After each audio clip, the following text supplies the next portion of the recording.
Hello दोस्तों, आज हम बात करेंगे बी फार्मा का सेकेंड सेमेस्टर एक सब्जेक्ट है pharmaceutical biochemistry.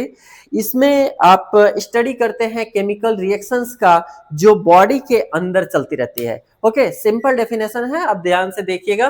Definition this is the branch of chemistry which deal with the study of chemical reaction. यह केमिस्ट्री का एक ब्रांच है जिसमें केमिकल रिएक्शन की स्टडी करते हैं। Okay, and process awkward inside of the body, और बॉडी के अंदर जो डिफरेंट प्रोसेस चलते रहते हैं उसके बारे में हम स्टडी करते हैं। ये टोटल हमारा आता है बायोकेमिस्ट्री में।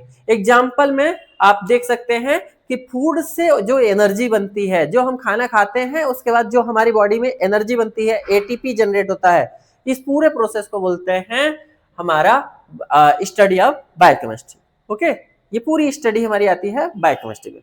Now we are seeing the meaning of biochemistry. Meaning of biochemistry. Biochemistry actually made by two words.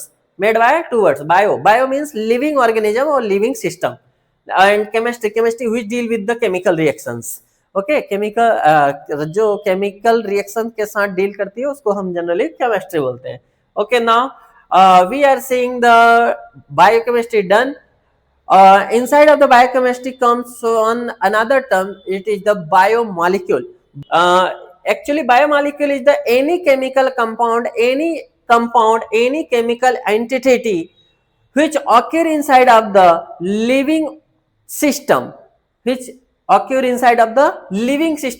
and participated in chemical reaction, that is called biomolecule.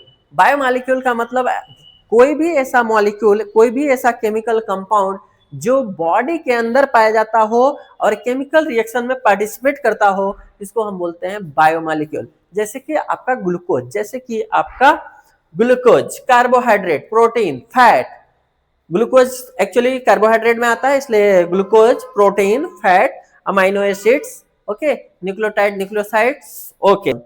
Carbohydrate, these are the carbonic compound which contain the carbon, hydrogen, oxygen in fixed amount or fixed quantity. Okay, carbohydrate वो पदार्थ होते हैं जो कार्बनिक compound को carry करते हैं, जिसके अंदर कार्बन, हाइड्रोजन और ऑक्सीजन फिक्स अमाउंट में प्रेजेंट होता है। Now carbohydrate word is made by two words, first one carbo, second one is hydrate. Hydrate का मतलब वाटर मॉलिक्यूल और कार्बो का मतलब carbon atom. Okay, general it has the general formula CnH2n। CnH2n carbohydrate का general formula होता है CnH2n। Now carbohydrate also called fuel of cells for the energy source. Carbohydrate को हम फ्यूल ऑफ सेल भी बोलते हैं एनर्जी सोर्स के लिए। ये प्राइमरी एनर्जी सोर्स होता है। ओके, और अब हम टाइप्स ऑफ कार्बोहाइड्रेट पढ़ेंगे नेक्स्ट लेक्चर में।